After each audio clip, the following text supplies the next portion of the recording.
bonsoir tout le monde. On m'a demandé de commencer. Je suis obligé de le faire parce que je suis le directeur de l'école. Donc, bienvenue à l'école Hassan Ibn.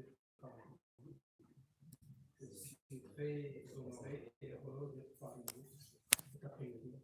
Cet après-midi pour le lancement de ce programme de formation très important pour l'école. Et ce programme est un processus de développement de l'école, de la dynamique de développement de l'école, spécialement la formation continue.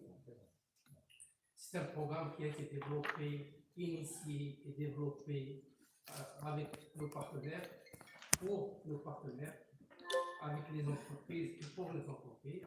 Il a été développé en collaboration avec Leader et avec nos enseignants. Donc, je voudrais remercier tout le monde, que ce soit nos enseignants qui ont accompagné cette formation et surtout nos partenaires qui nous ont fait confiance et qui ont voulu aussi être parmi nous pour le lancement de ce programme. Donc, je ne vais pas tarder sincèrement de vous présenter ça et je vais donner la parole à M. Paul pour présenter le programme et vous présenter l'intervenant. Qu'on remercie aussi qui est venu directement pour être parmi nous aujourd'hui. Je voudrais vous remercier infiniment et je vous souhaite une bonne après-midi. Merci.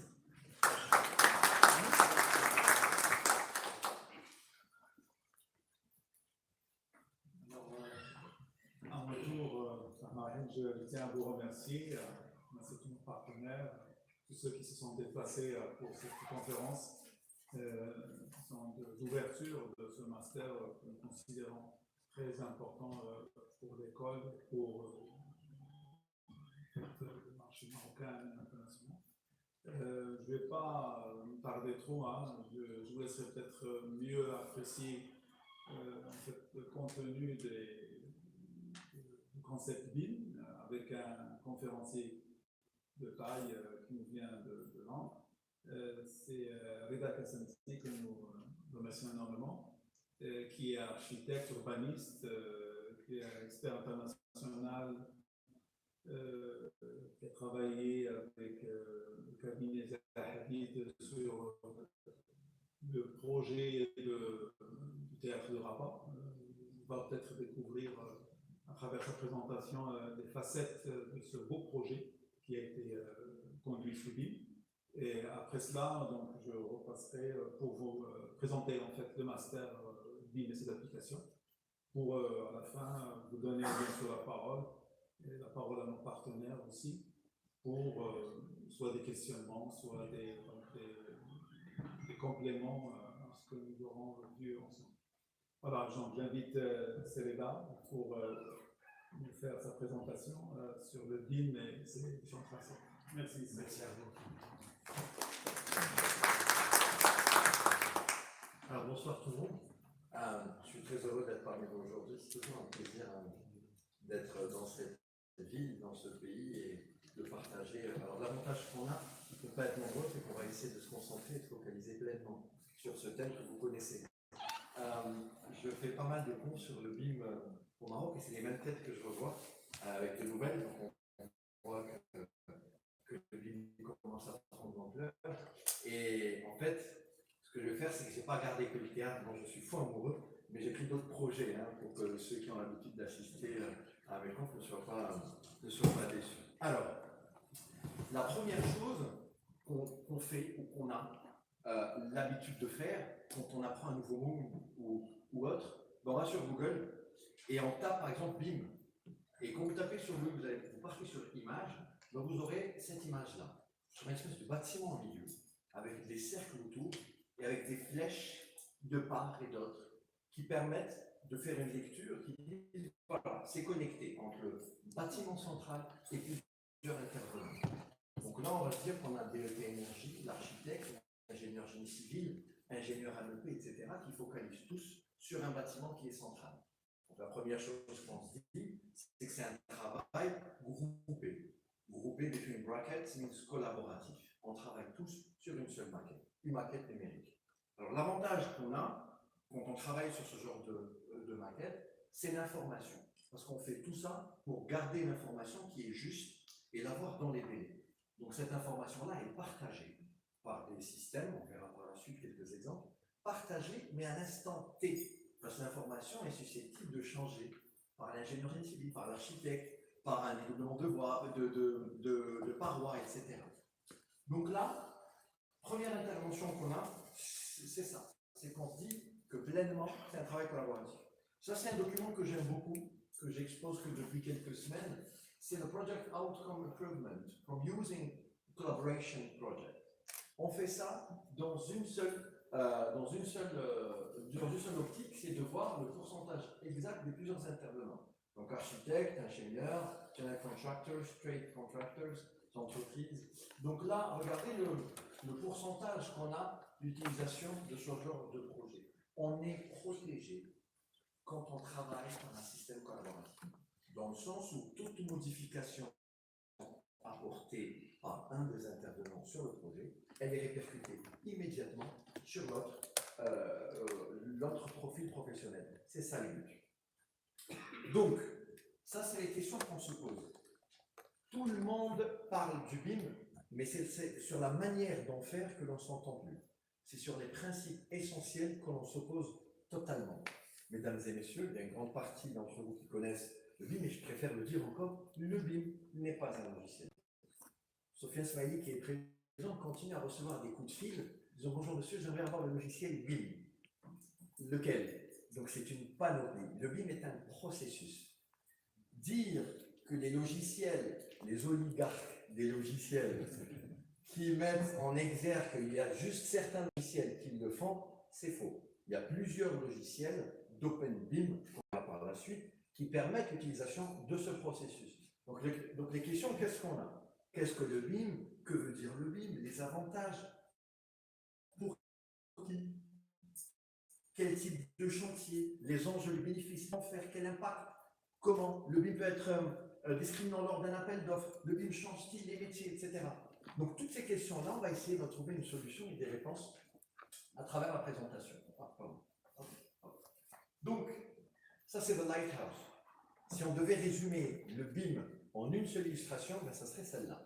Parce qu'on a l'infrastructure, on a l'ouvrage d'art, on a l'NIP, structure métallique, béton armé, projet architectural et rendu, en une seule image. C'est-à-dire qu'on ne fait plus de l'image pour faire joli et vendre, mais on fait de la maquette numérique pour obtenir de l'information. Le M dans BIM, Building Information Modeling, ne veut pas forcément dire modeling, il veut dire aussi management, il veut dire aussi modèle numérique, et le M pour certains, le B pour certains veut dire, alors le BIM veut dire basculement interprofessionnel mineur / majeur. Ce sont ceux qui voient que peut-être le BIM est là pour bouleverser la manière traditionnelle qu'on connaît, qu'on utilise jusqu'à maintenant. Quelques grands bureaux d'études continuent à travailler de manière traditionnelle en parallèle d'un accompagnement. On verra ça par la suite. Donc, là, j'aurais besoin de quelques minutes de concentration. Vous aurez monté crescendo. Donc, 2D BIM, tout le monde sait ce que c'est que la deuxième dimension. X, Y. C'est ça. C'est un plan. Vous avez un hard copy ou en DWG sur AutoCAD ou sur un autre moyen qui vous Y. Après, on a 3D, X, Y, Z. Donc ça, c'est la troisième dimension. Mais la troisième dimension dans le BIM, c'est pas juste un module ou un volume parallépipède ou cube, mais c'est une manière de faire. Donc, on verra ce que c'est qu'un modèle workflow, comment on va faire une petite visite du bâtiment, virtual mock-up, un model prefabrication. Ça, c'est quand on veut, donner un exemple qu'on avait fait d'ailleurs pour Rabat, je vais vous donner un exemple plus pratique, c'est de voir exactement l'objet avant même qu'il ne soit monté, pour un type de matériau particulier, pour une volumétrie, pour voir un peu comment ça va se goupiller. Donc 2, 3D, 4D BIM, c'est le times, ou le temps, c'est le T en fait. Donc c'est la durée dans le temps de ce projet, et l'avantage qu'on a, c'est que les logiciels BIM sont interprétés directement avec tous les logiciels de maths, donc tout ce qui est MS Project, Primavera, etc., ben on a la possibilité de faire le va-et-vient de 2, 3, 4, 5 dB, c'est le cost et les coûts super importants. On fait tout ça pour gérer le budget. L'enveloppe financière est limitée. On ne va pas se retrouver avec des avenants pour tout le monde, que ce soit pour le client, l'entreprise ou le bureau d'études. Donc on prévoit tout en amont. Et c'est ça la possibilité et le génie qu'on a par rapport au lui. Et on a aussi 6D, qui est green, qui est tout ce qui est HQ et développement durable, super important. Parce que l'OpenBeam aussi. L'OpenBeam, c'est la possibilité d'ouvrir. Alors, l'OpenBeam, c'est la possibilité d'ouvrir un logiciel ou un fichier sur un autre logiciel qui n'est pas natif du logiciel en premier. Je suis sur Revit, je peux lancer sur Archicad. Je suis sur Archicad, je peux lancer ça sur Revit. C'est ça l'OpenBeam. C'est la possibilité d'ouvrir des fichiers. Alors l'avantage qu'on a avec CDBeam, c'est qu'il peut être interprété par tous les logiciels, bâtiments efficients, etc. Facility management, super important. Donc 2, 3, 4, 5, 6, 7 BIM. On a XDBIM, ça c'est l'avantage qu'on a sur. C'est tous les éléments que vous voulez ajouter dans la volumétrie ou dans le projet. Un exemple tout simple, vous prenez le bâtiment, vous le renversez sur le toit, tout ce qui tombe, mobilier, chaises, etc., donc vous avez la possibilité de les rendre en BIM également. Je vais vous montrer un exemple très singulier sur ça. Alors, quelques autres minutes de concentration. On avait fait les étapes, on a vu le dessin BIM, le modèle numérique. Et là, en fait, tout le monde connaît les étapes de dessin. APS, APD, PDCE, projet d'exécution, etc.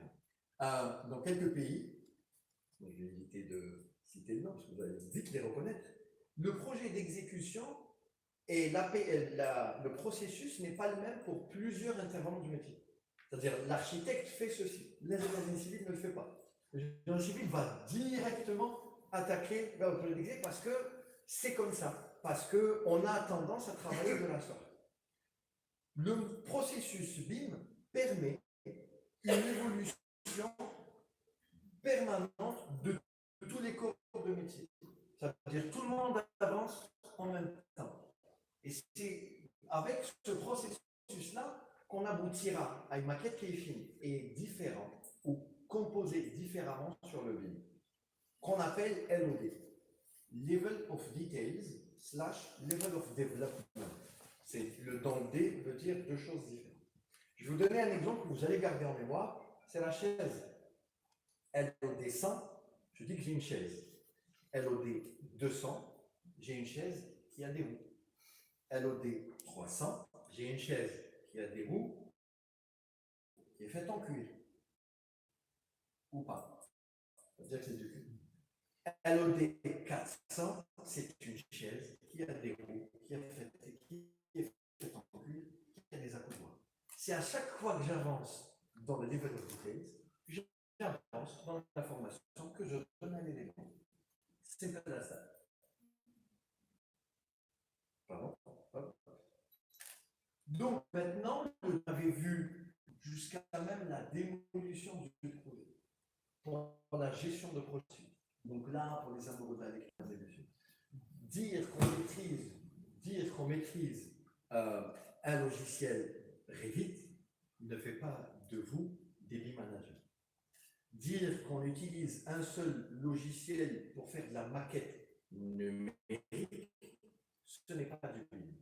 On parle du BIM une fois que vous regroupez toutes les maquettes des différents corps de métier dans un seul élément.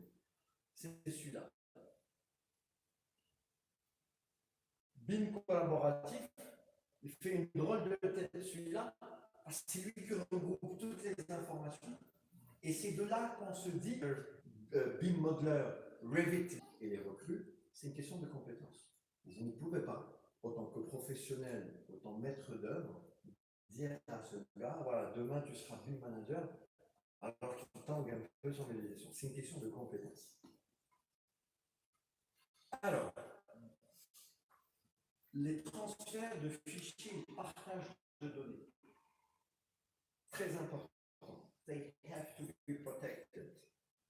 They have to be transparent and they have to be collaborative. Doit être transparente et doit être impérativement collaborative et accessible. Dans le sens où si vous êtes appelé à faire des projets confidentiels, par exemple, eh ben, vous donnez des mots de passe à ceux uniquement qui ont droit à accéder à ce projet. Par exemple, s'il y a une start-up qui est installée au Maroc, par exemple, qui sous-traite pour un gros wire à l'étranger, pour des questions d'internet, de download, de upload, ben, celui qui a passé commande, ben, il rentre directement au serveur ici, hop, il récupère. Mais il récupère que ce qu'il a été demandé. C'est un processus qu'on appelle le FTP. C'est le File Transfer Protocol qui permet l'échange d'informations de la sorte. Donc là, vous pouvez voir ici Connected. Donc là, ça c'est plusieurs intervenants, le bâtiment, et puis équipe A, B, C, D, machin, etc., qui le permet impérativement. Donc, ces informations-là sont enregistrées quelque part dans le cloud. C'est ce qu'on dit, scary for some, but opportunity for others. On a toujours cette tendance de dire comme quoi les données qui sont dans le cloud peuvent être impérativement, peuvent être hackées, peuvent être récupérées, etc. Ça fait 11 ans que je fais du BIM et que je mets des trucs sur des clouds. Il n'y a aucun élément qui a été dérobé. Donc le BIMware, c'est ça. C'est les IoT, Internet of Things, tout ce qui est sensors, capteurs, tout ce qui est 3D, tout ce qui est collaboratif, infrastructure, on avait pour l'archive, on a pour l'infrastructure, smart data, digital building, etc. Et imaginez que l'ensemble des bâtiments qu'on fera par la suite, parce que ce qu'il faut savoir, c'est que c'est toujours lié par un protocole d'accord dans un cadre administratif. Imaginez que l'ensemble des bâtiments soit fait en BIM. Donc on aura plusieurs bâtiments de la sorte qui seront en BIM. En fait, quand on a un ensemble, on ne parle plus de BIM, mais on parle de CIM, qui est la City Information Model. Donc c'est l'ensemble de bâtiments BIM qu'on a fait, comme je vous ai montré, a été fait 2, 3, 4, 5 éléments, etc., qui nous permettent en fait d'avoir, qui sont reliés par des voies, etc., remonter. Et on fait tout ceci pour vous parler de ce qui se passe en ce moment dans le monde depuis quelques temps, qui est la Smart City, la ville intelligente. Je crois qu'il y a un rendez-vous à Casablanca dans quelques jours, un congrès international sur la ville intelligente. Très souvent, vous allez rencontrer des spécialistes du métier qui diront que les villes comme les nôtres ont plus besoin d'autre chose que de devenir ville intelligente. Ah, est-ce que Casa deviendra? Eh bien, figurez-vous qu'il faut passer par la ville intelligente pour régler les problèmes qu'on a. Cette disparité est vite rattrapable si toutefois on passe par la Smart City. Ne réfléchissez pas d'une manière subjective, mais plutôt très objective. Donc, connecter, bâtiment, BIM, SIM, clash, etc.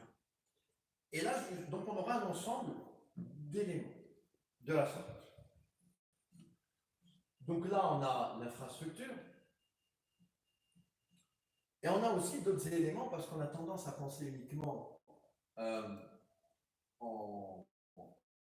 dans le bâtiment ou ce qui l'entoure, mais on a cette tendance d'oublier ce qui se passe à l'extérieur.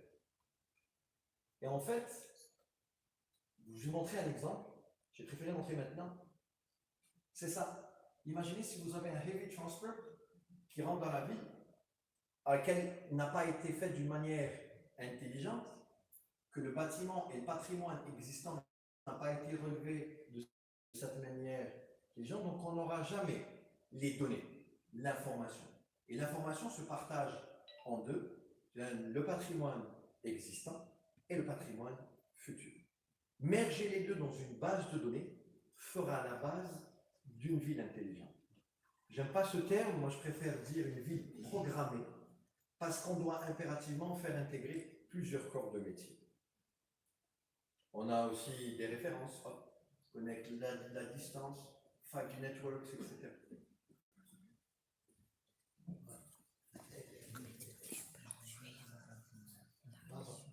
Le théâtre de Rabat. Vous n'avez pas idée de la chance que vous avez d'avoir un projet pareil dans ce pays. est parti. Il va pas, même si l'agence continue à travailler clairement, il n'y a pas de comment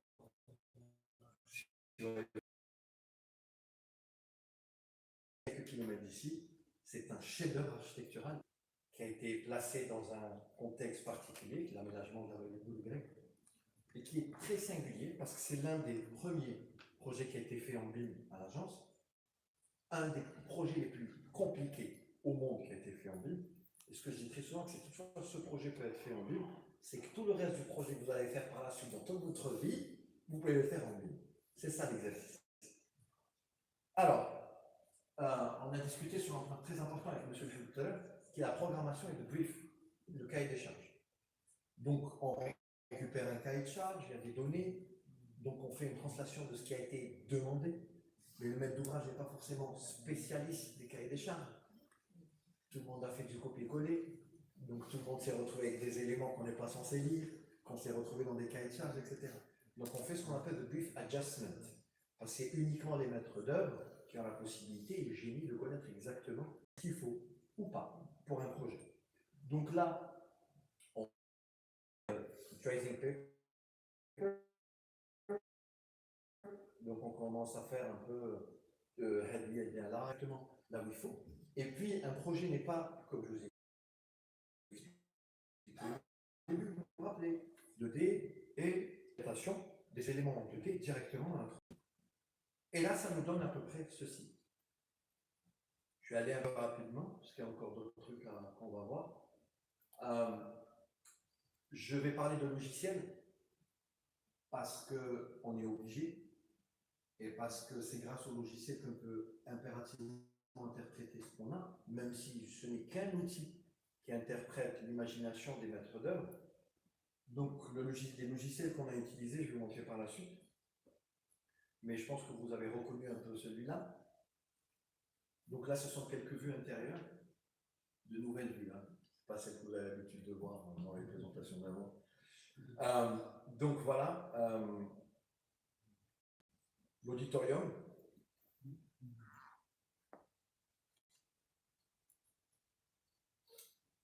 Revit. Alors, on va parler de parce que le projet a été fait par Revit. Je vous dis que parler d'un logiciel particulier pour faire un processus est faux. J'ai plus de facilité, même si on discute avec des personnes qui travaillent sur d'autres logiciels. Une fois qu'on maîtrise Revit, on est déjà dedans, parce qu'il répond pleinement à une certaine exigence. Il y a même des recherches. Vous connaissez IFC? L'IFC, c'est l'Open BIM, qui veut dire Industry Foundation Classes. Et là, je vais vous donner quelques thèmes de recherche de personnes qui sont confidentielles actuellement, mais je vais juste partager parce que l'information doit être partagée. Comme DWG d'AutoCAD est devenu. Tu m'envoies le fichier en DWG, s'il te plaît? DWG est un format d'AutoCAD, d'Autodesk. Et dans quelques années, j'en suis même certain, RVT, qui est l'extension de Revit, sera égal à IFC. Parce qu'ils répondent pleinement. Et parce que la solution AEC qui a été proposée par les partenaires, la suite de ces logiciels-là permettent une lecture directe. Je vais vous montrer un exemple sur ce projet et sur d'autres. Donc là, ceci vous permet d'avoir. Après, on n'a pas peur, plus de ça. Quand on faisait des rendus 3D, on faisait uniquement ce qu'on voyait. Parce que la machine n'était pas puissante, parce qu'on est toujours en retard, parce qu'on ne présente pas à temps, on imprime toujours à 6h du matin pour présenter à 9h. Donc du coup, on ne faisait que les parties qu'on voyait. Mais là, avec cette nouvelle technologie, avec le BIM, on n'en a pas peur parce qu'on peut voir toutes les zones. Et on peut même pousser encore un peu plus loin, on peut faire des visites virtuelles. Et là, on parle de VR, AR, Augmented Reality, Virtual Reality, espèce de casque qu'on a, les hologrammes, tous les éléments qu'on utilise. Mais de ce fait, on fait tout ça, on fait de la volumétrie, etc., pour éviter d'imprimer dans le futur. Donc, dans le futur, mesdames et messieurs, on donnera juste l'enquête à l'entreprise de réalisation pour pouvoir réaliser le bâtiment. Il y aura juste quelques impressions d'appoint pour pouvoir faire une visite sur chantier ou autre, Mais ça, il faut les plans de trucs externes. Lui, lui donner un truc virtuel, qu'est-ce qu'il va en faire? Donc, du coup, tu veux des plans à 0, 5 copies, etc. Ça reste, mais dans quelques temps, tout ça sera digital. Parce que je vais vous dire pourquoi, honnêtement. Honnêtement, ce genre de projet, on ne peut pas le faire autrement. Une coupe, mesdames et messieurs, sur un projet architectural ou urbain ou autre, à partir d'une coupe, on peut construire. Mais combien de coupes il me faut pour ce projet pour pouvoir le réaliser? Chaque quoi? 50 cm? 1 mètre? On a des courbures qui vont. Donc, créer un modèle comme ça, une entreprise fera des coupes comme elle voudra. Navisworks, vous connaissez, j'imagine. Navisworks, c'est la Rolls-Royce des logiciels parce qu'il permet de faire ce qu'on appelle les clash detections. Vous imaginez ce faux plafond, les aérations, tous les ducts qu'on a ou du gainable. Donc, on a la possibilité de faire une simulation de tous les corps de métier à l'intérieur d'une manière virtuelle et d'utiliser en tout. Alors, bien sûr, dans le technique, qui est là uniquement pour aider la conception architecturale, l'aspect technique n'est pas là pour perturber ou faire un arrêt pour une succession de concepts architecturaux, mais il est là pour pouvoir apporter des solutions. Donc là, concernant des enfumages,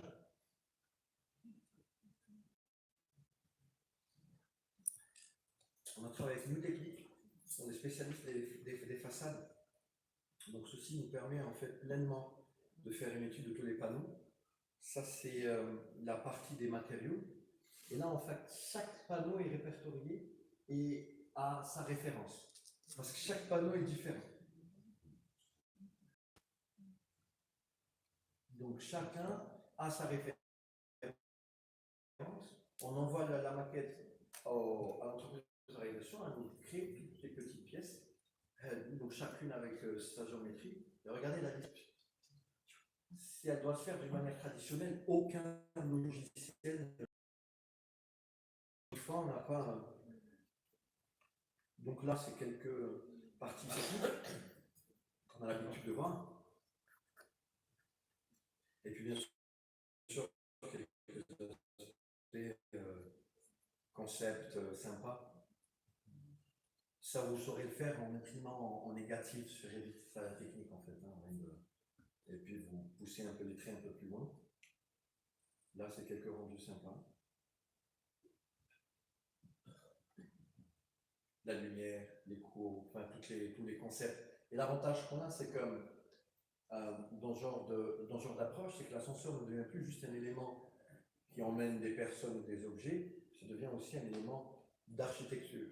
Habituellement, on fait ce qu'on appelle le BOH et le FOH, le back of house, on ne voit pas, et le front of house, partie qu'on voit, ben, l'ascenseur devient aussi une partie. Chaque fois, vous pouvez voir ici, on s'est même permis de créer quelques petits canaux de limites dans les quelques petits rendus sympas.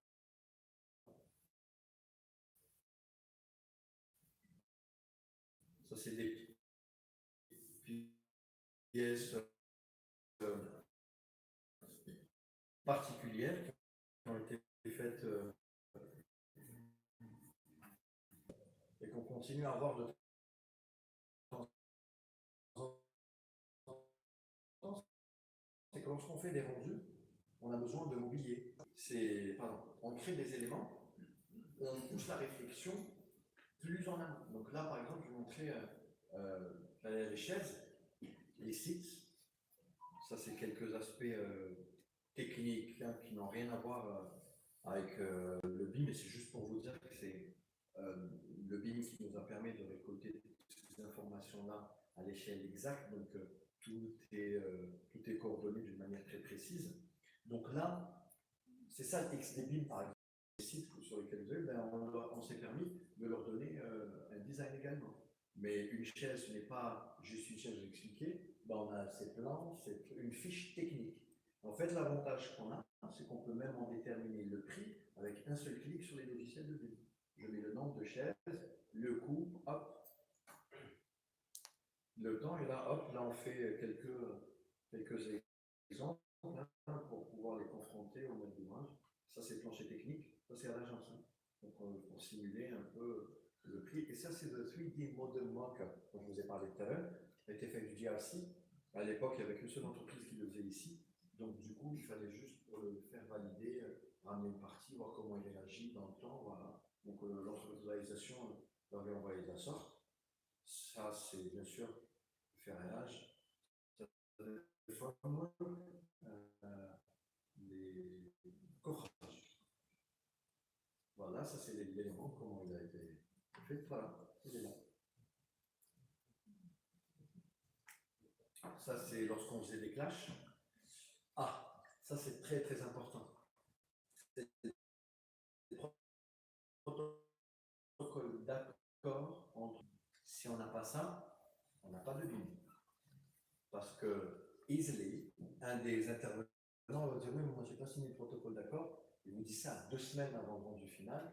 Il vous dit moi, je vais vous donner les plans. Et qui c'est qui va faire la lecture de synthèse? Qui c'est qui va nous dire que c'est toutefois les plans d'ANEP sont corrects? Qui c'est qui va nous dire que c'est le plénum qu'on a décidé entre le faux plafond et la dalle et la poutre et la retombée, etc., sont suffisants pour faire passer tout? C'est toutes ces questions-là qu'il faudrait impérativement se poser.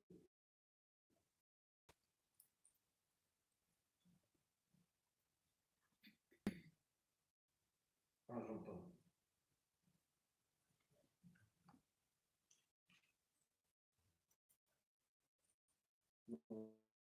Ça, c'est le protocole.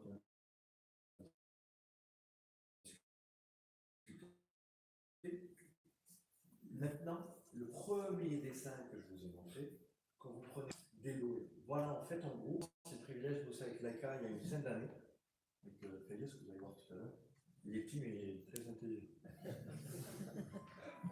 Un peu trop, d'ailleurs. Et en fait, ce qu'on a fait, c'est le scan to BIM. Et là, il va vous expliquer tout à l'heure, c'est vraiment, vraiment futuriste. Ce qu'on fait est très simple. C'est P30 à l'époque, oui, P30. Donc, c'est un scanner Leica qui nous permet de scanner ce qui a été coulé et le confronter avec ce qu'on a donné à l'entreprise de réalisation. C'est aussi simple que ça. Je scanne, je prends le nuage de points, je mets ma maquette, je suis sur une chaise et je confronte exactement ce qui a été fait. Et on se retrouve avec des bêtises. Pardon. Par exemple. Alors, imaginez, ça c'est le patrimoine futur, imaginez ce qu'on peut faire avec le patrimoine existant.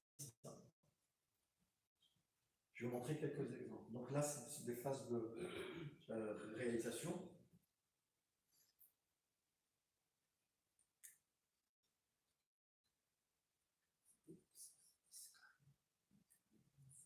Ça, c'est une artiste qui avait... Et ça, c'est la simulation du 4-5D. Temps et coût. Donc là, on a la possibilité de faire une simulation de ce qui a été fait, avec le positionnement, le nombre de grues, béton armé, charpente métallique, couverture, arriver jusqu'au projet. Et là, c'est quelques photos un peu plus récentes. Vous avez remarqué comment c'est ressemblant les grues actuellement avec la maquette qu'on avait faite auparavant? Eh ben, quand on gère le projet d'une manière virtuelle, eh ben, je vous promets qu'il est très facile par la suite de le gérer. Ouais. Un autre projet. Ça va, vous n'êtes pas trop fatigué? On peut passer dessus. Alors, BIA Project. Alors, quand on parle de BIM, comme je vous ai expliqué, donc le BIM de la manière qu'on avait fait sur le théâtre, donc on a le BIM, le dessin 2D, 3D, l'ensemble des va-et-vient. Ce projet-là, j'aime beaucoup.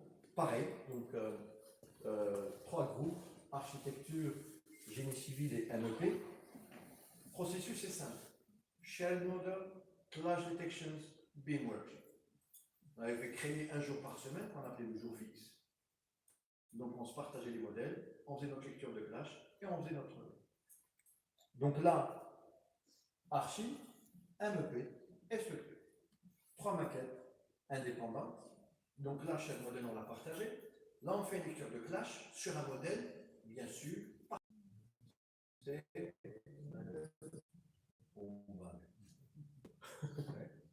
donc du coup, vous connaissez, donc on a confronté plusieurs éléments, donc archi vs structure, archi vs alors archi vs structure, il faut faire très attention, parce que finalement l'architecture ne peut pas être obligée parfois de faire arriver. C'est pour ça que c'est pas que le travail du logiciel, tu vois ce que je veux dire. On peut impérativement faire intervenir l'architecte ou le BIM coordinator pour voir exactement ce qui se fait.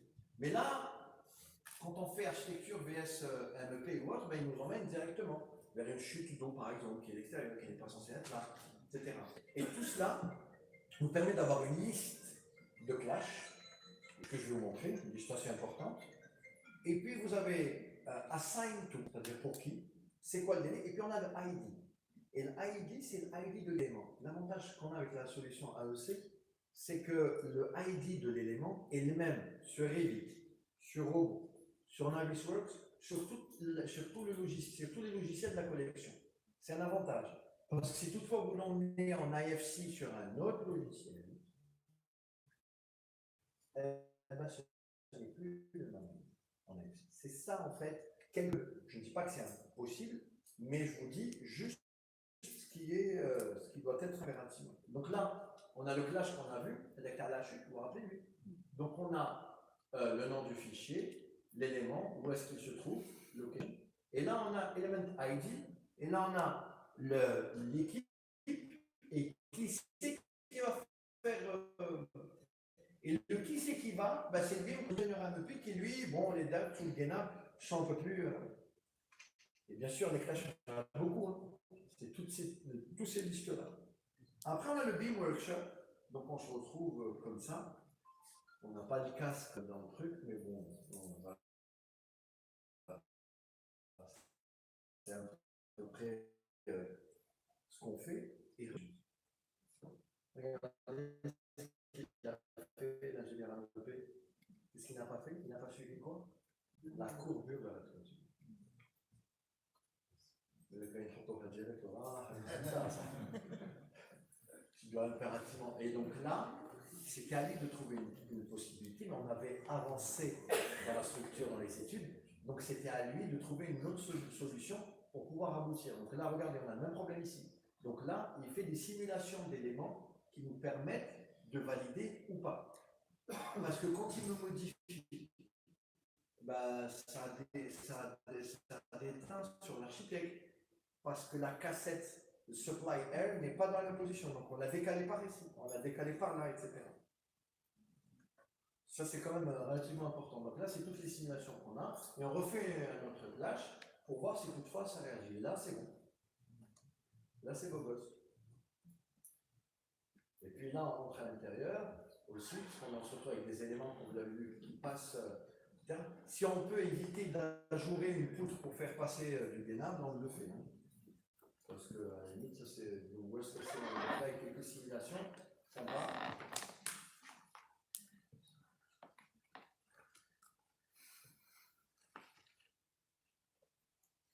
Alors, SD, DD, CD, c'est APS, APD.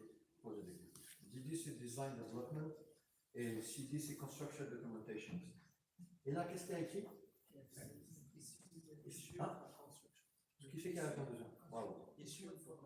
Issued for constructions, à ne pas avec Industry Foundation Classes.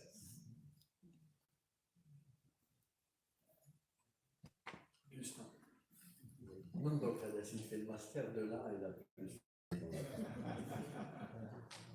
Donc là, comme vous avez expliqué les LOD, bon, maintenant on est entre professionnels, vous savez ce que c'est, les LOD, etc. Là, ça, c'est quelques rendus que j'aime bien vous montrer. Et puis même lors de la réalisation, je ne vais pas vous cacher que même dans le chantier, on se retrouve avec des petits trucs qu'on n'est pas, vous savez, quand vous coulez le béton, et quand ça, enfin, on est dans le chantier, donc on connaît tous les problèmes, donc on n'est pas à l'abri d'un petit truc qu'on fait sur place, sauf que c'est impératif de le répercuter sur la maquette. Impératif. On ne connaît pas l'idée du propriétaire, il doit faire appel de la domotique, s'il veut rendre le bâtiment intelligent. Donc tout doit être impérativement fait d'une manière assez particulière. Là, ce sont des plans. Ça, c'est les menuiseries. Ça, c'est le FTP dont je vous ai parlé tout à l'heure, le File Transfer Protocol. Le fichier ne s'appelle pas à imprimer. Je dois finir, je suis en retard. Le fichier doit avoir un nom, une date, un positionnement, 3 types. On a visual rivet, on dit WG, placé sur un fichier. Donc, c'est une GED, hein, c'est une gestion électronique du document qui est très importante. Très, très, très importante. Avec M. Lahoud tout à l'heure, on en a même parlé. Qui sait qui update et qui sait qui met le fichier. Ça aussi, c'est important. Très, très important. Vous imaginez si vous vous retrouvez à télécharger 3 fois le même fichier, chacun le place là où il veut, après il sera lié, parce que des links on Revit. Ça, c'est l'ensemble des logiciels qui ont été placés et qui ont été utilisés. Vous connaissez Rhino? Vous connaissez Grasshopper? Vous connaissez Dynamo? Alors Dynamo, c'est le Grasshopper de Rhino, mais Dynamo est sous Revit. Donc là, en fait, c'est l'ensemble des logiciels qu'on sait faire. Tout ce qui est Maya, etc., sont des logiciels que vous connaissez, qu'on utilise à la chance. Et là, en fait, pour conclure sur ce projet-là, on dit que tous les éléments qu'on fait, tous les travaux collaboratifs, l'ensemble, le processus qui va du plan en 2D, qui passe par les solutions AEC, qui passe par le scan to beam, c'est tout ce processus-là qu'il faudrait mettre en place et l'avoir en mémoire. Le processus est lent, c'est pour ça qu'on passe par des masters, c'est pour ça qu'on passe par des formations, c'est pour ça qu'on passe des partenaires. C'est impératif. C'est maintenant, parce que le BIM, avec Smaïn, avec Sofiane Sismaili, on en parle depuis 10, 11 ans pour Sofiane, 10 pour moi. On ne nous a pas écoutés. We weren't loud enough. On ne criait pas suffisamment. Mais je vous dis que c'est maintenant. C'est vraiment, alors, c'est très simple. Tous les projets qui sont en Angleterre se font en BIM. Tous, sans exception. Je le dis très souvent, Catherine, tu vas me détester, mais en France, un peu moins. En France, ils attendent que les autres finissent d'abord et que ça réussisse. Par contre, en France, depuis quelques temps, tous les projets publics et sanitaires, hospitaliers, etc., sont faits en ligne. Parce que c'est le lot le plus gros, MEP, etc. Et là, en fait, on avait fait un petit contrôle avec un drone. Lors du chantier,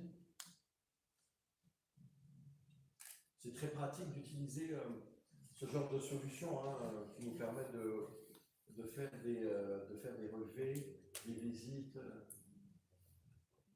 Ça, c'est HRF. Le projet s'appelle The A Project.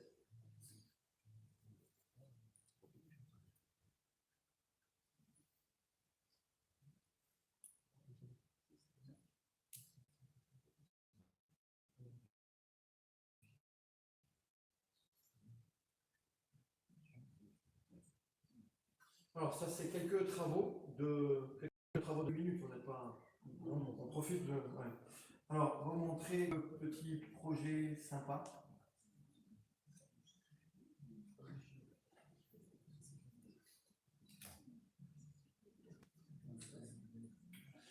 On va je vais vous montrer deux exemples. Montrer un exemple qu'on a fait avec Fayez à Alger. Et en fait, c'est un exercice très sympa, parce que ça, c'est un nuage de points, mesdames et messieurs. C'était une première africaine, donc avec Fayez, on s'est permis de s'amuser. Donc, ça nous a permis un peu de récolter exactement ce qu'il y a comme information. Et en fait, comme je vous ai dit, l'appareil s'appelle Pegasus, mais vous pouvez lui poser des questions par la suite. Et en fait, on fait ça pour une raison particulière, comme je vous ai expliqué tout à l'heure, pour un patrimoine existant, ce que vous avez vu, et pour un patrimoine futur. Donc pour un patrimoine existant, la rue que vous venez de voir là, celle-là, Ben, quand on passe sur le scan to BIM, le résultat, c'est ça.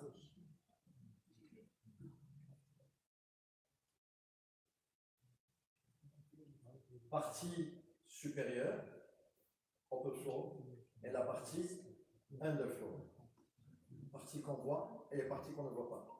Donc l'avantage que Leica a, ils ont des espèces d'appareils qui s'appellent Georadar, qui permet de faire une lecture directement jusqu'à 4 mètres, c'est ça, qui récapitule exactement les éléments qu'on voit et voir l'état des canalisations. Imaginez qu'on peut mettre des sensors ou des capteurs sur ces canalisations-là. Si toutefois j'ai une fuite, hop, c'est répercuté sur mon iPad, j'arrête la panne au lieu d'attendre toutes ces fuites d'eau, des factures impayées, etc. Voilà principalement l'exercice. Donc là, on a poussé très loin dans le détail, ornementation des éléments. Là, on a zoomé très fort pour qu'on voit qu'on a fait du boulot, sinon juste besoin aurait été suffisant. Et ça, c'est le patrimoine existant. Et patrimoine futur, donc c'est une proposition d'un projet urbain avec un plan, etc. Donc celui-là, projet, donc là, c'est ce qu'on appelle l'insertion d'un élément nouveau dans un tissu existant. Donc là, on vient directement avec notre bâtiment, avec les prospects, etc. Donc, toutes les règles d'urbanisme ont été bien évidemment respectées parce qu'il y a un dossier administratif à respecter. Donc là aussi, pareil, hein, donc tout ce qui est apparent, superstructure et tout ce qui est, bien sûr, underfloor, hop, on descend, voilà. Donc tout a été modélisé d'une manière, ça c'est pour le patrimoine futur. Il y a aussi d'autres projets d'une banque connue, hein, la GA, la Société Générale, qui était à Alger. Bien sûr, même procédé, petit détail, hop, MEP. Une autre banque aussi, des villas, de la promotion immobilière.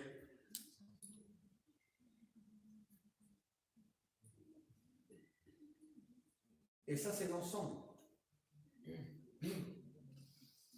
Tous les éléments. Infrastructure, bâtiment, ce qu'on voit pas, les réseaux.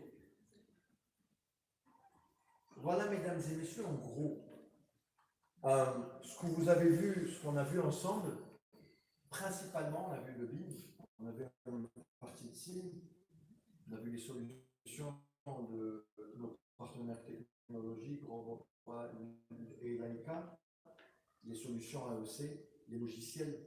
Ce processus-là est exactement ce qui se fait dans le reste du monde. Très souvent, on m'interpelle, on dit oui, mais est-ce qu'au Maroc, oui, même mieux que les autres, c'est les mêmes solutions, c'est les mêmes logiciels et c'est exactement la même technologie.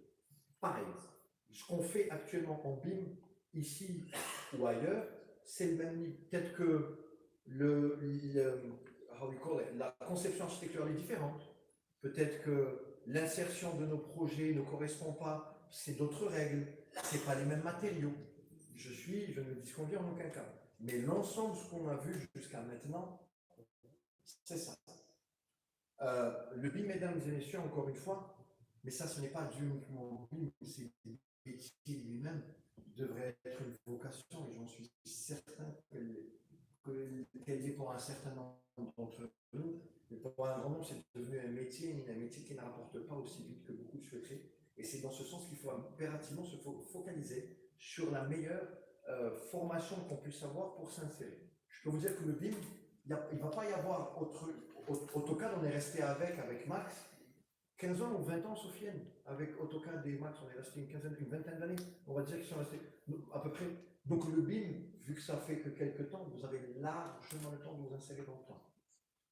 Voilà, ça m'a fait très plaisir encore une fois. Je suis désolé d'être un peu lent. Je vais faire la parole avec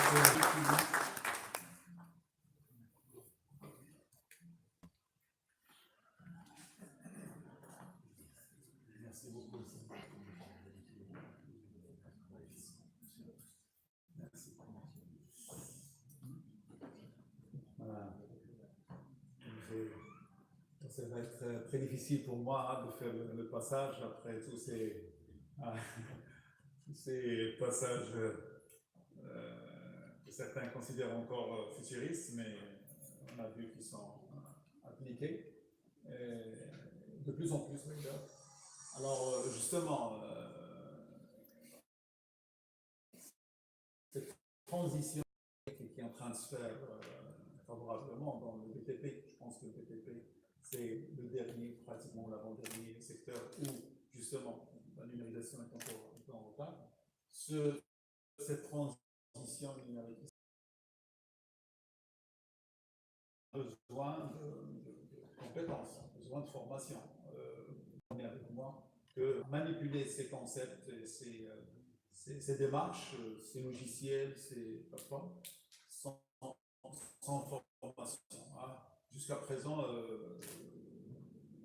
au Maroc ou même dans des pays, par exemple comme la France, par exemple en France, on a un seul master qui forme sur le BIM, d'ailleurs entre plusieurs écoles d'ailleurs. D'où l'idée justement de se dire bon, il est temps au Maroc qu'on se mette à l'œuvre et qu'on puisse outiller. Alors il y a plusieurs facettes disons, d'attaquer un projet BIM. Et donc chaque acteur dans ce processus doit se situer dans ce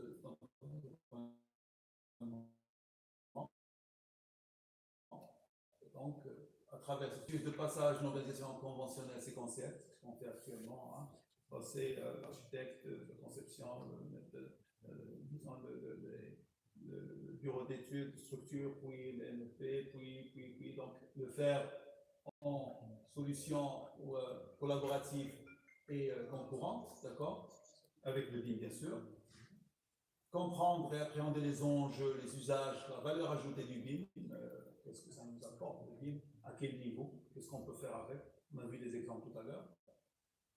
Manipuler les outils de modélisation des maquettes numériques, vous avez vu, Céleda nous a présenté énormément de facettes et d'outils.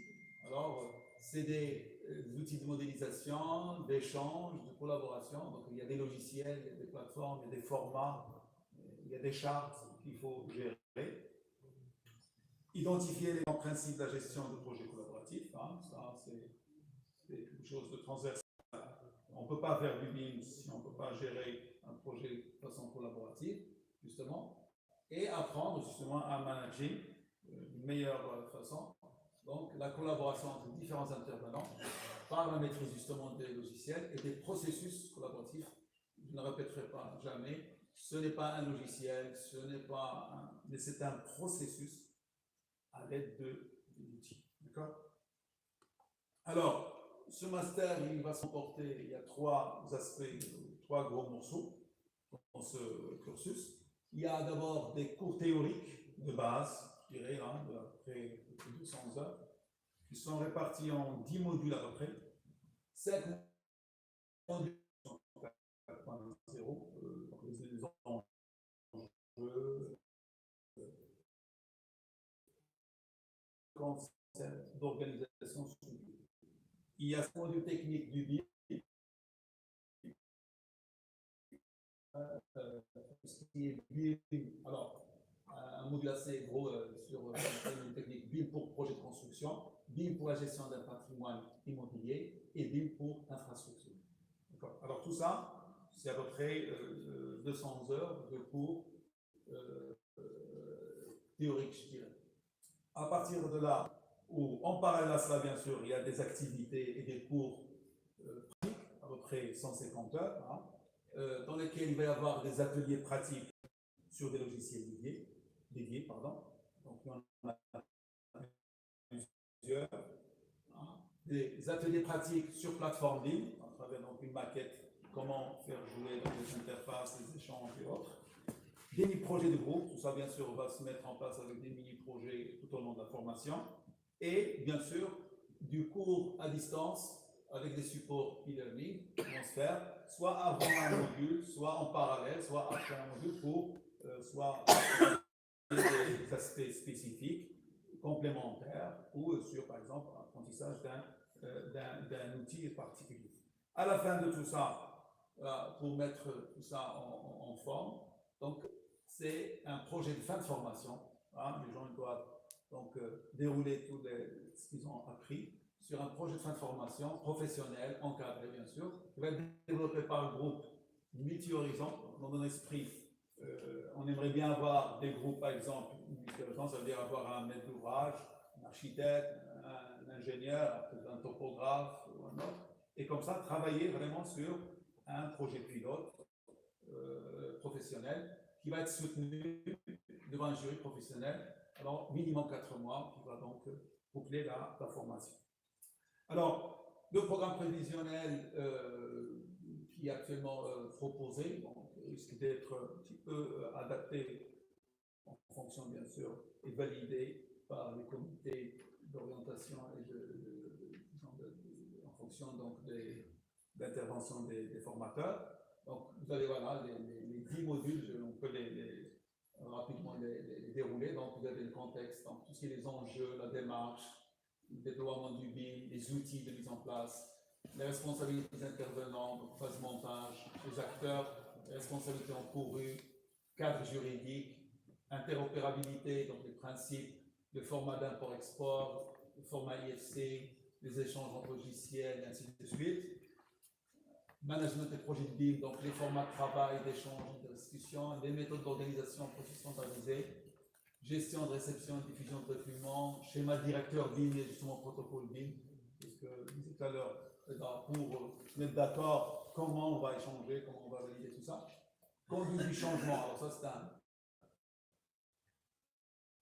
bien sûr, on va changer de manière de faire, donc les gens doivent avoir un minimum d'apprentissage sur tout ce qui est conduite du changement, des principes de résistance au changement, comment développer les capacités d'apprentissage des collaborateurs, comment développer l'agilité, la résilience au niveau de l'organisation pour permettre d'introduire ce novatrice, hein, captation, collecte et intégration des attributs, donc les outils de méthode numérisation 3D, les de cas, bien sûr, comment monter un cahier de charge BIM, les spécificités juridiques, comment établir ou exploiter un DCE numérique. On commence à parler de DCE numérique, hein, et donc c'est l'occasion de voir un petit peu quels sont les phénomènes qui sont pour pouvoir mettre en place un DCE numérique, la conformité réglementaire en phase de passation des marchés publics ou privés, et on aboutit sur le BIM pour un projet de construction. Alors, phase, bien sûr, programmation, conception, la stratégie logicielle au niveau du usage, les approches métiers, la traçabilité, la vérification des processus, les BIM, les méthodes et autres, hein. Consolidation des modèles de détection des interfaces, les clashs, préparation de chantier, méthode, planification, chiffrage, hein, comment est-ce qu'on peut faire. Et voilà, les composants du générique, l'intégration de la gestion technique, justement en phase d'exploitation, et bien sûr tout ça avec des cas pratiques, étude d'un projet ou sur une plateforme collaborative. Les deux derniers, alors gestion d'un patrimoine immobilier, voir comment utiliser le BIM en GPI, hein, comment déployer le BIM pour exploiter un parc immobilier, comment faire de la rénovation, la maintenance, l'exploitation d'un parc immobilier avec des cas pratiques. Et enfin, le BIM pour l'infrastructure, c'est quelque chose qui se développe. Standard pour les BIM infra. Alors, l'approche métier, convergence avec les SIG, les BIM avec les SIG, c'est des choses qui se marient de plus en plus. Oui. D'accord? Alors, avec ça, bien sûr, des projets en groupe et des ateliers pratiques, hein, initiation travail collaboratif de groupe sur plateforme libre, ce n'est pas limitatif, hein, ça dépend des formateurs, ça dépend du projet. Hein. Revit, Archicad, Plan, Class, SketchUp, Navisworks, InfraWorks 360 et d'autres. Hein. Ça, c'est juste pour exemple. Et enfin, donc, le projet de formation. il va être réalisé en groupe, en collaboration, 350 heures, plus que 350 heures de formation théorique et pratique, à dérouler de fin septembre à fin juillet. Hein, ça nous donne quand même suffisamment de temps, à raison de 3 à 4 jours de cours en présentiel. Hein, généralement, c'est jeudi, vendredi, samedi, au besoin peut-être une journée de plus. Alors, ça concerne des cours théoriques, des ateliers, des activités pratiques sur machine, des acquisitions 3D, des études de cas marocains et étrangers, présentation de logiciels dédiés, etc. Des activités en présentiel. À côté de ça, il va y avoir donc certains contenus qui seront faits à distance par support e-learning, compléter le tout, et bien sûr le projet professionnel encadré à soutenir en janvier. Certaines activités, bien sûr pratiques, peuvent être organisées à l'extérieur, chez les partenaires technologiques. Alors, les formateurs, c'est qui sont les formateurs de ce master? Alors, nous avons des experts internationaux certifiés, hein, parmi lesquels Sereda le phénomène d'être parmi eux, hein, mais il y en a d'autres, hein, ceux qui participent notamment au master de l'école des ponts et de STP. Il y a des professeurs de HTP, des experts solutions logicielles, parce qu'il y a énormément de logiciels, bien sûr, à manier, et des professionnels praticiens du livre, ceux qui ont pratiqué du livre dans le contexte marocain ou étranger.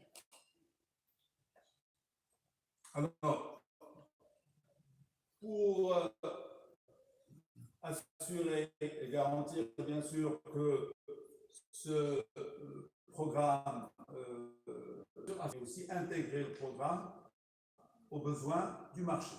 Nous avons avec nous donc la FMC pour les informations pour leur participation, l'ordre des géomètres topographes,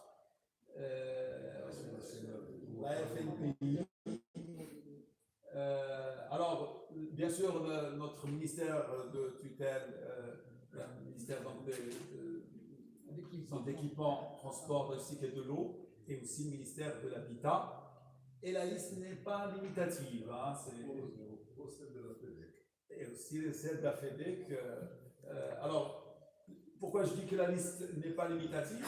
Parce que il y a justement, c'est un travail en cours, hein, c'est des choses qui sont en train de se mettre en place. Il y aura certainement d'autres partenaires institutionnels qui, eux, vont utiliser, si vous voulez, entre guillemets, nos mastériens, ceux qui ont fait cette... Alors, bien sûr, ils seront là pour voir quelle orientation on donne à cette formation et quel est le contenu de cette formation pour pouvoir justement l'intégrer au niveau du marché. Nous avons aussi des partenaires technologiques renommés. Ça, c'est des gens qui fournissent des solutions, fournissent donc de l'expertise directement sous format de logiciel, sous format d'approche. Nous avons, alors, ceux qui ont déjà embarqué avec nous, Robat, l'organisation sismique pour parmi nous, les gens de l'AICA, aussi, et d'autres. Justement, là aussi, la liste n'est pas limitative. Vous avez vu que déjà, on a 3 autres qu'on a déjà pu mettre sur là, je ne vais pas pu mettre ici, mais bon, ça, c'est une liste qui va s'agrandir. Nous avons déjà quelques demandes, même de l'extérieur, des gens qui veulent bien sûr nous accompagner pour justement faire de cette formation, ce master, une formation d'un niveau international. Alors, à cela, il faut rajouter des conventions avec des organismes de certification. Et nous avons déjà convenu avec un organisme une certification d'un degré. Le 2e degré peut être fait donc en option. Et d'autres certifications sont en cours de validation et de développement. Alors, ce master pour avoir une idée, il est géré bien sûr par un comité d'orientation. Ce comité d'orientation, alors bien sûr, regroupe les partenaires institutionnels et certains partenaires technologiques. Hein. Nous avons un comité de pilotage donc, qui gère bien sûr le master de façon continue et bien sûr un coordonnateur pédagogique et un responsable administratif qui est vraiment là tout le temps pour veiller bien sûr à la mise en œuvre du programme et à son aboutissement correct. Maintenant, quelle cible et quel débouché? Bon, vous avez vu un petit peu les exemples. Bon, c'est une liste qui n'est pas exhaustive, mais bon, les ouvrages publics, privés, les AMO, les promoteurs immobiliers, les aménageurs, les architectes, ingénieurs, géomètres topographes, les gens du bureau de contrôle, les directeurs de projets, de travaux, les exploitants, les investisseurs, les gestionnaires de parcs immobiliers, les institutions financières, et j'en passe. C'est un besoin qui se fait sentir un peu partout et c'est l'avenir. Hein. Tôt ou tard, nous y serons. Il faut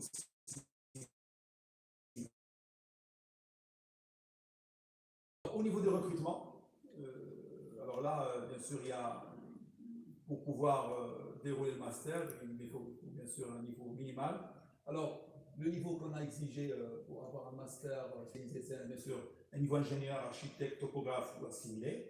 Sinon, professionnel spécialisé de niveau Bac plus 4, mais avec suffisamment d'expérience, hein, quelqu'un qui a déjà travaillé, disons, sur la gestion de projets et sur les matricules numériques, par exemple.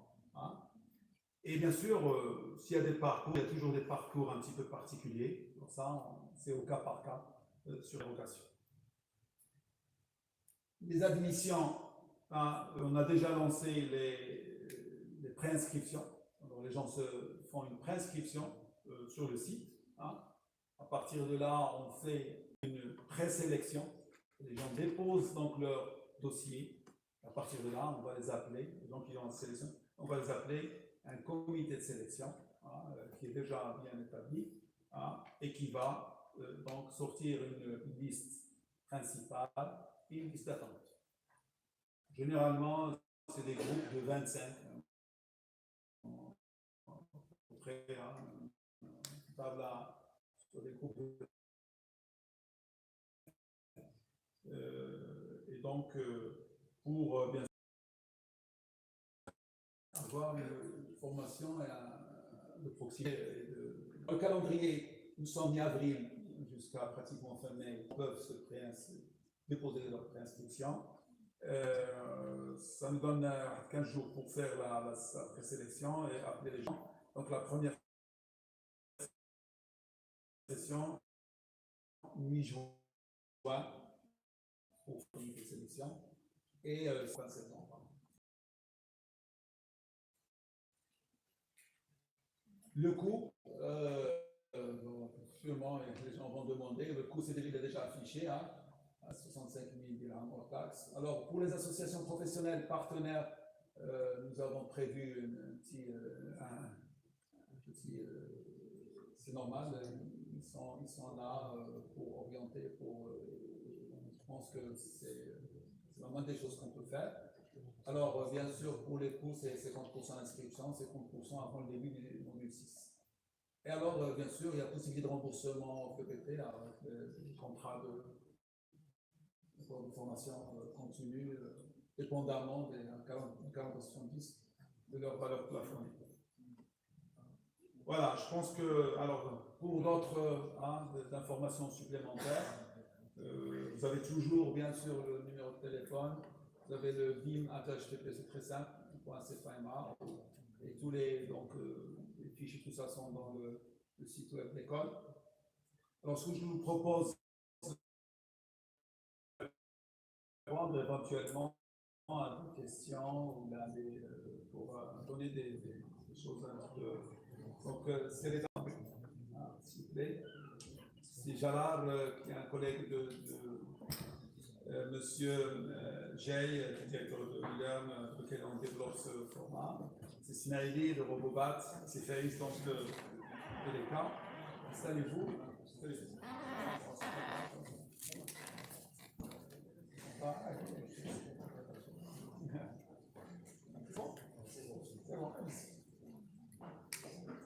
Moi, je vais rester debout, hein. Comme ça, c'est facile la tâche.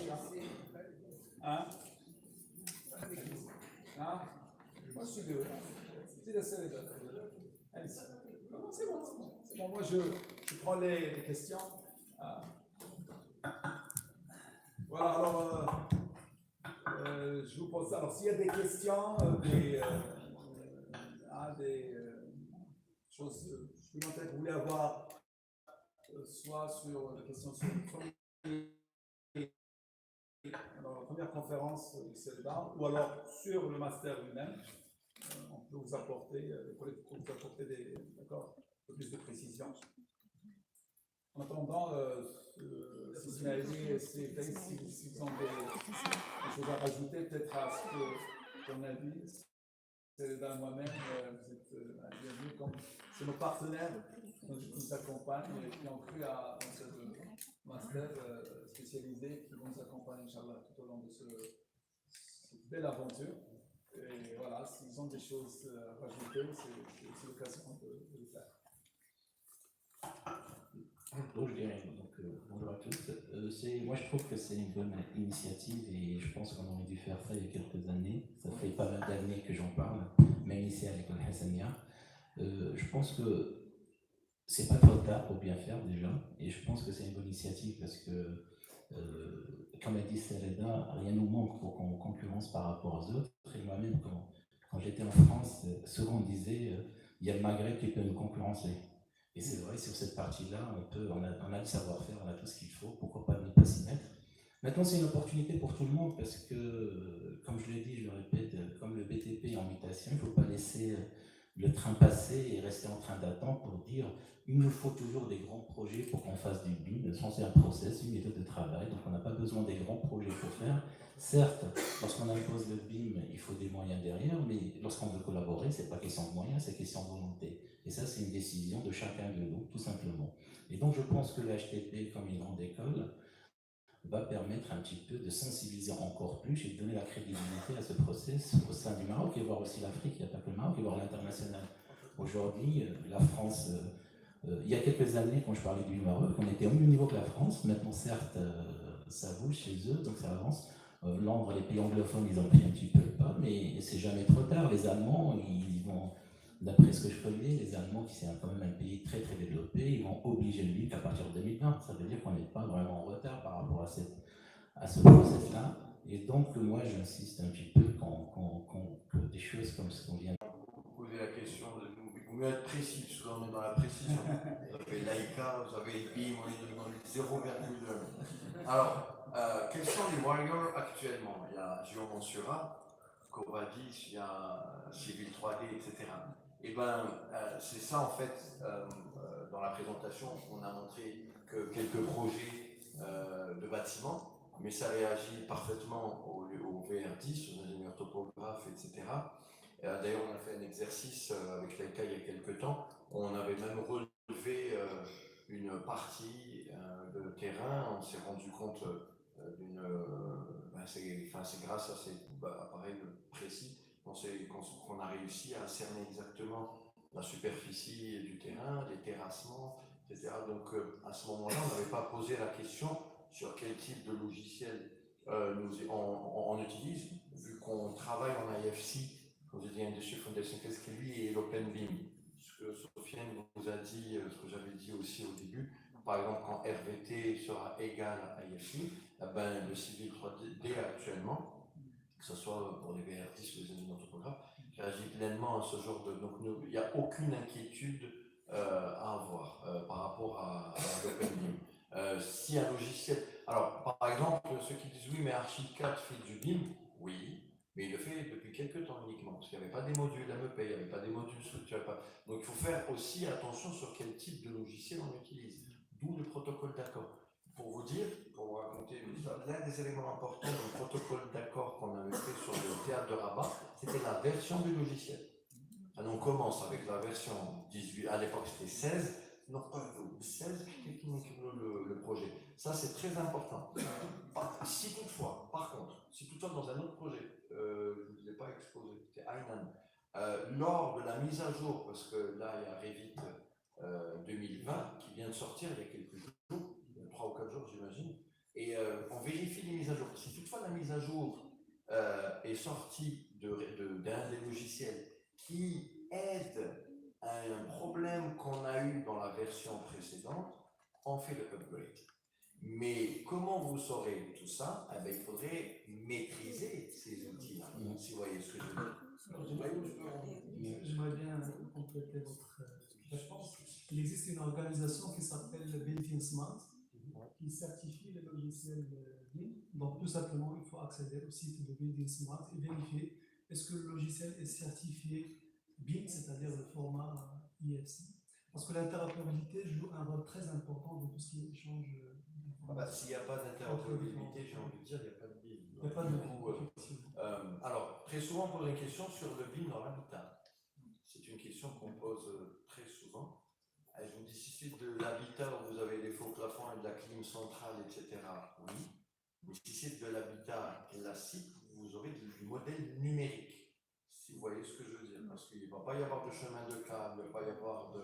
Donc, du coup, vous maîtriserez le projet en maquette numérique, comme vous a expliqué le M dans BIM. Donc, vous aurez le quantitatif, vous aurez le béton armé, vous aurez le ferraillage, vous aurez tous ces éléments-là qui vont vous aider. Donc, on peut l'appeler, les spécialistes appellent ça par le mini-BIM.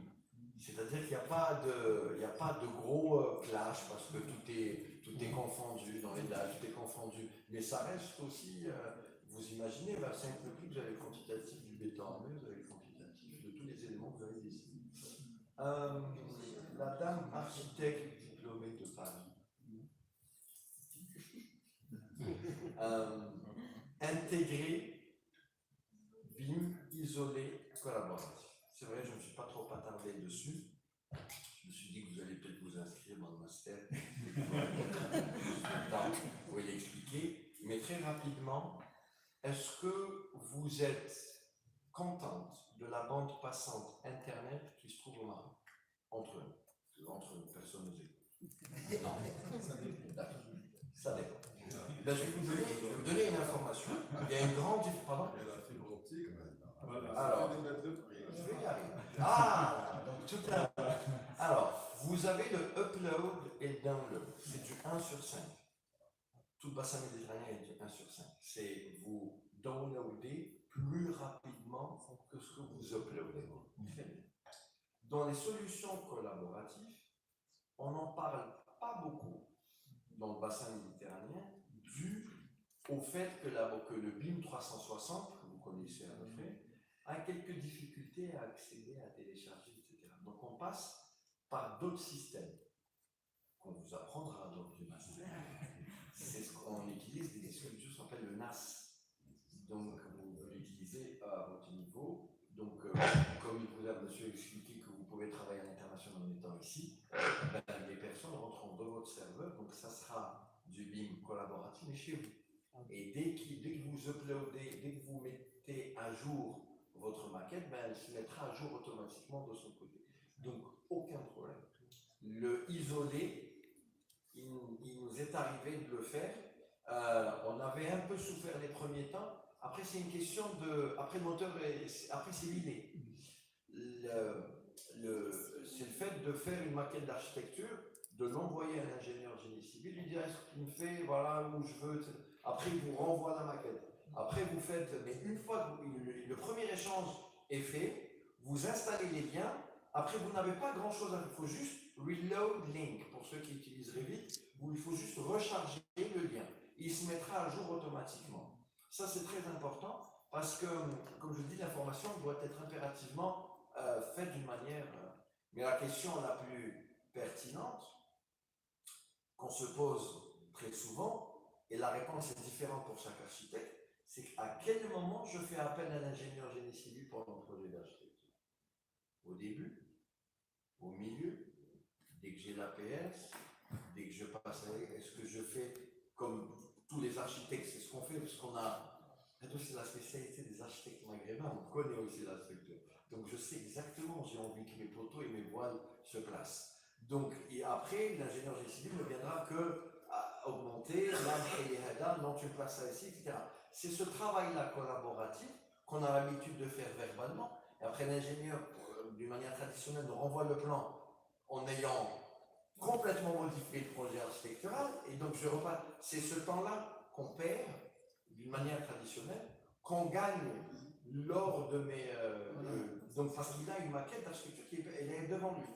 Donc, sans qu'il m'envoie, il sait qu'il m'a bloqué le passage vers un couloir. Il sait impérativement qu'il m'a bloqué. Donc, c'est ce travail-là qui a un coût. Et l'ensemble des coûts, comme Sophie nous a expliqué, ce n'est pas énorme. J'ai comparé, donc on a discuté très longtemps avec Sophie, depuis 10 ans qu'on en parle. C'est pas énorme, mais ça vaut ce que ça vaut. Parce que vous allez facturer rapidement. Au moins, on sait, parce que quand il y avait AutoCAD, le rotring électronique comme Sophie l'a fait, là, on sait qu'il y a matière juste après. Vous voyez ce que je veux taper, bim, mettez en ligne votre startup, ce que vous pouvez proposer, vous allez voir que c'est très rapidement, et ça a un coût. Parce que je vais vous dire pourquoi. Parce que la maquette numérique est devenue un livrable. Donc, vous avez plan de 200e, plan chaque hop, maquette numérique. Il ne la veut pas, ben il ne la prend pas, mais son projet, s'il a envie de le proposer à Honeywell pour qu'il devienne domotique, les rideaux, les trucs, tous les lacs-lignes, etc., ben il n'aura pas la maquette numérique. Vous voyez ce que je veux dire? Ça veut dire que ça a un coût. Et puis, between us, le coût de la maquette numérique, sans exagérer, peut couvrir une bonne partie de votre investissement. Je n'exagère pas. Parce que vous allez voir que c'est une maîtrise, c'est conséquent. Vraiment conséquent. C'est la formation qui coûte plus cher. Pardon? C'est la formation qui va coûter plus cher que le matériel. Alors, je vais vous. Oui, on est obligé, mais c'est un investissement sur votre personne. Il n'y a pas mieux que d'investir sur soi. Donc, moi, je ne prends pas ça comme étant de l'argent, bien au contraire. Moi, j'ai eu la chance de faire des études, beaucoup. Pardon? J'ai eu la chance de faire, je vous promets que c'est un coup, parce que même si on se dit que, ah oui, c'est un coup, mais imaginez si vous partez à l'étranger pour la même formation, c'est eux qui viennent ici. C'est facilement. Exactement. Je voulais juste un truc important on a d'abord posé le système isolé.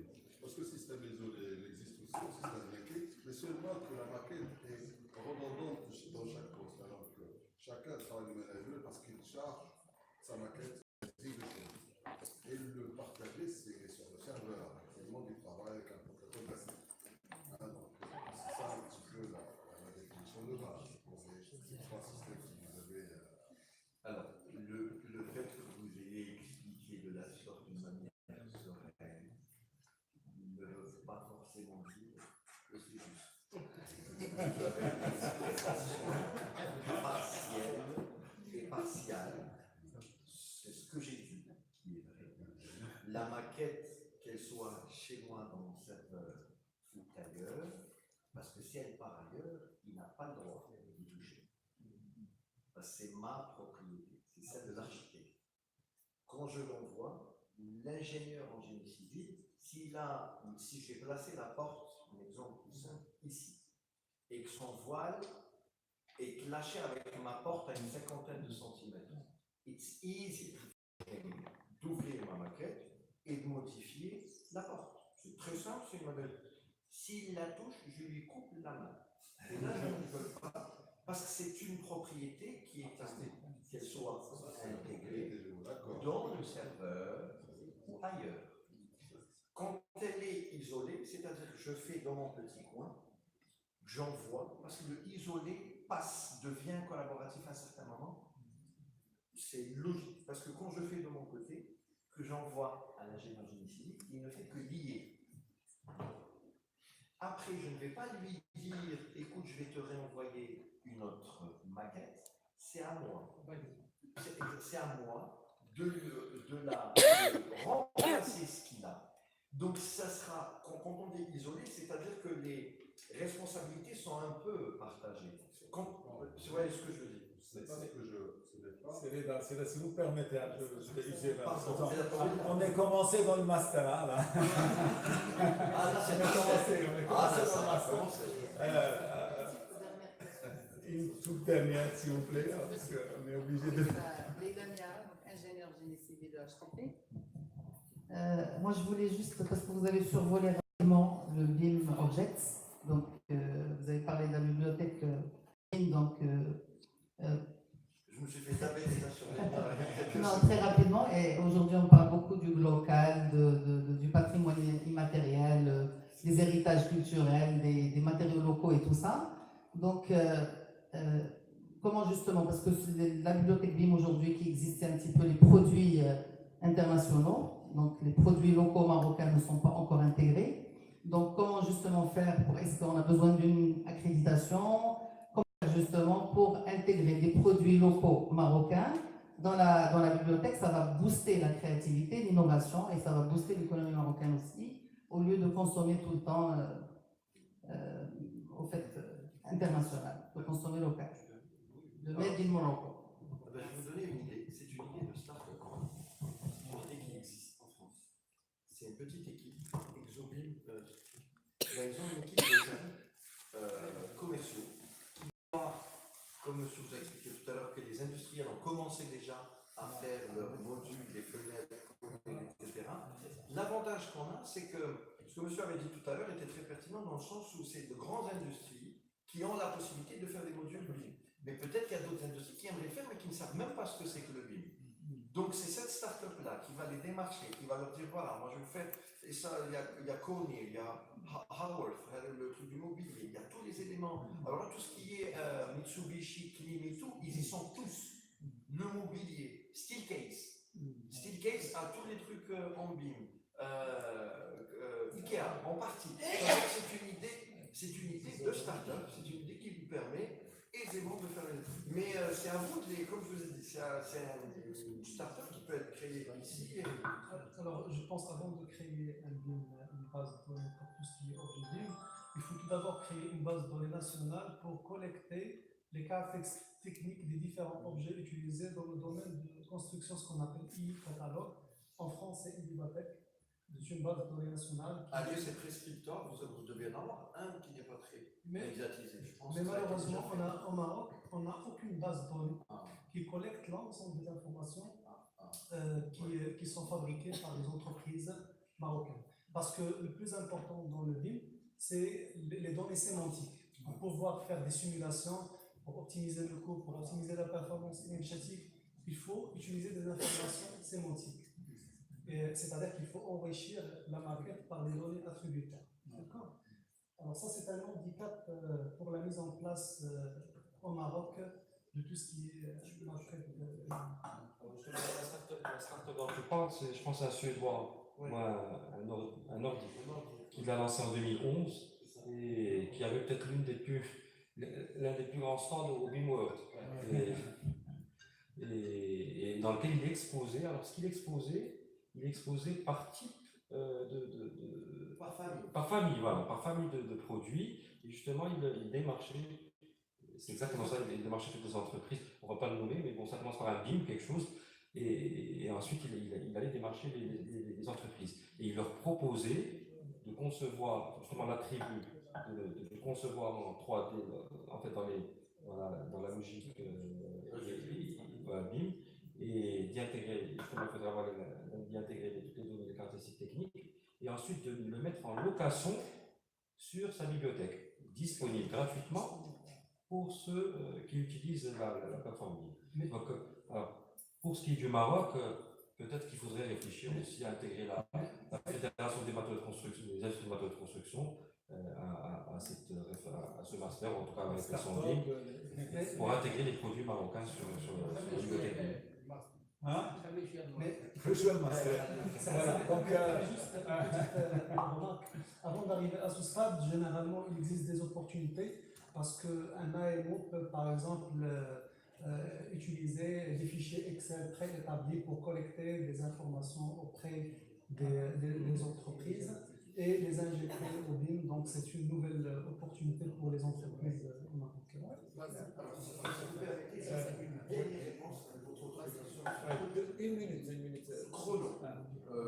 une minute en retard. Alors, pour les marchés, c'est très important. Est-ce que vous connaissez un site qui s'appelle CIP? Ça vous parle ou pas? Il y a CIP BIM. Donc, en introduisant la maquette IFC, j'ai dit CIP, mais il y a d'autres, mais CIP, je vous fais partager mon expérience. C'est le moins cher d'ailleurs sur le marché, si on veut parler de prix, mais il est pertinent parce qu'il a la possibilité de lire la maquette Revit ou IFC, et vous savez ce qu'il fait? Les cahiers de charge automatiquement à partir de la maquette. Il est bluffant. Tout le truc, tout se fait à partir de ce qu'il y a. C'est pour ça qu'il faut être très pertinent dans le modèle, qui est la base de tout. Si tu dessines un mur en béton armé plus, etc., c'est du mètre cube en plus, donc c'est un coût en plus, ça sera répercuté sur le métrique.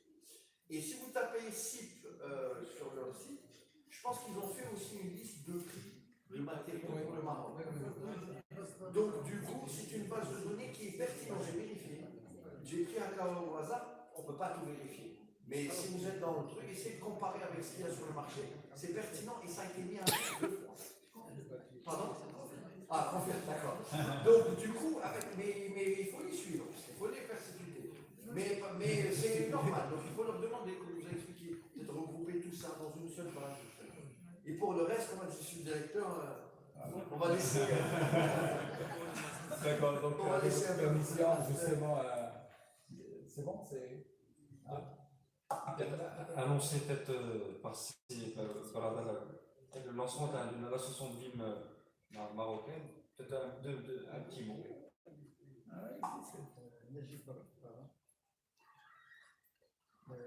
Gilles Parada, architecte à Casablanca. Moi, je voulais ajouter deux petits points qui n'ont pas été dits dans l'exposé excellent que les intervenants ont bien voulu faire. C'est une des, disons, les raisons d'être du BIM, c'est aussi le côté efficacité énergétique, la maîtrise, les performances en termes de bilan thermique. Donc il y a ce point, il y a aussi tout ce qui est démarche environnementale. Donc le BIM est vraiment la solution pour pouvoir maîtriser ces choses-là. Et donc dans la maquette numérique, aujourd'hui on parle de jumeaux numériques, c'est-à-dire on fabrique, on fait un projet en vrai avant de passer au chantier. Et ça, c'est quand même quelque chose de très important. Donc moi, je voudrais vous annoncer qu'il y a pas mal de bureaux d'études et d'architectes au Maroc qui sont sur le BIM depuis plusieurs années et qui ont acquis une certaine expérience et que nous avons pu, grâce à une association qu'on a appelée Africa BIM Expert, on a pu les grouper. On est une trentaine de bureaux d'études aujourd'hui. Et donc toutes les valeurs, toutes les choses qui ont été dites aujourd'hui, nous les portons dans cette association et nous invitons tous les ingénieurs, les architectes, disons, toutes les compétences de ce pays à nous joindre dans cette association. Merci. Merci. Donc, je vous remercie énormément de votre patience, de votre présence et espérons vous voir. Monsieur Jaïd, donc je vous invite à une petite pause d'applaudissements. Merci beaucoup. À la prochaine.